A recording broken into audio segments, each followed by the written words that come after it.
తిరుమలలోని తుంబుర తీర్థంను దర్శించుకున్న జిల్లా కలెక్టర్ డాక్టర్ ఎస్ వెంకటేశ్వర్.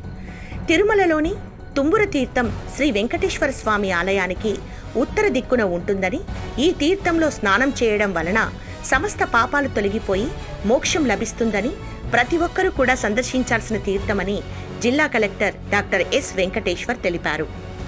ఆదివారం ఉదయం తిరుమలలోని పవిత్రమైన తీర్థమైన తుంబుర తీర్థంను దర్శించుకున్న కలెక్టర్ దర్శన అనంతరం మాట్లాడుతూ, తుంబుర తీర్థం అనేది సంవత్సరానికి ఒకసారి వచ్చేదని, ఇది మార్చి నెలలో ఫాల్గుణ పౌర్ణమి, చైత్ర పౌర్ణమి నాడు మాత్రమే భక్తులకు దర్శనం కోసం అనుమతిస్తారని తెలిపారు.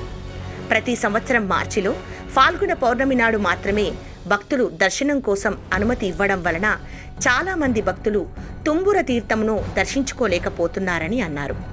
తర్వాత రోజుల్లో కూడా మిగిలిన భక్తులకు దర్శించుకునే అవకాశం కల్పించడం కోసం తుంబుర తీర్థం రిజర్వ్ ఫారెస్ట్ ఏరియాలో ఉండడం వలన సాధారణ భక్తులకు సాధారణ రోజులలో తీర్థంకు వెళ్లడానికి ఎటువంటి ఇబ్బందులు లేకుండా సాధ్యాసాధ్యాలను అటవీ శాఖ అధికారులతో వెళ్లి పరిశీలించారు.